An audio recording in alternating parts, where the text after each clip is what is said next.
Cost accountant accumulate costs as and when they incur over a period of a time. Then they classify the costs under different years. Let us first define what is a cost. The cost refers to monetary measure of the resources given up in acquiring goods or services. Costs are classified in 4 broad categories: on the basis of time, on the basis of volume, on the basis of financial statement, and for decision making. On time basis, costs are classified as a historical cost or a past cost, replacement cost, which is a present one, and budgeted cost, which is a future cost. Historical costs are used for financial statements.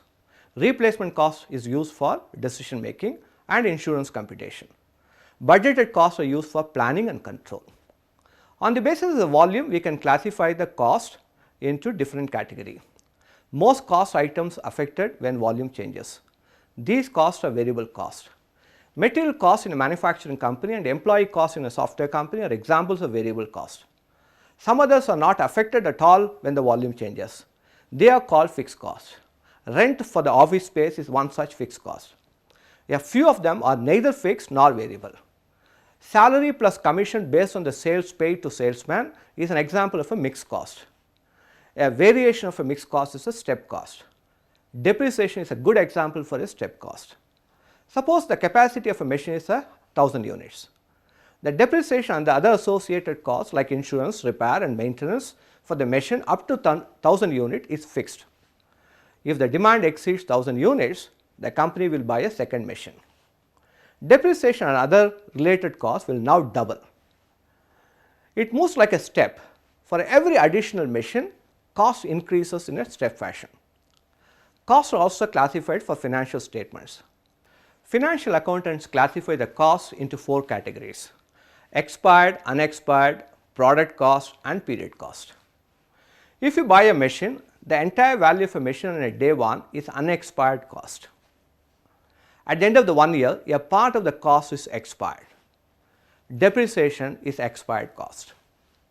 Expired costs are part of income statement. Product costs are also called as inventoriable costs or costs that are directly related to product or assigned to the product. They are used for inventory valuation. Raw material, salary and wages, production expenses are all related to product cost. Period costs are like rent, salary for administrative staff and depreciation for equipment used in sales department are related to period cost. They are not directly related to the product cost. They are not included in the valuation of inventory. Therefore, they are also called as a non-inventoriable cost. Costs are also used for decision making. Decision makers classify costs into 2 broad categories: costs relevant for decision making, costs which are not relevant for a decision making. Relevant costs or incremental costs are also called as the opportunity cost. If the decisions like offering a discount to a customer causes incremental cost, it is relevant for a decision making. What about decision like extending a credit period to customers?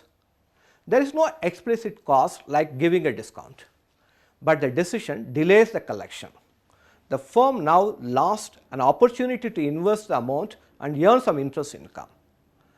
The firm may also have to borrow money to meet the expenses incurred during the delayed period. The interest income or interest expense is a relevant cost for a decision making of extending the credit period. It is called opportunity cost. Costs incurred in the past and not recoverable are not relevant for a decision making. They are called as a sunk cost. In the R&D example we have discussed initially, the 40 million already spent is called as a sunk cost.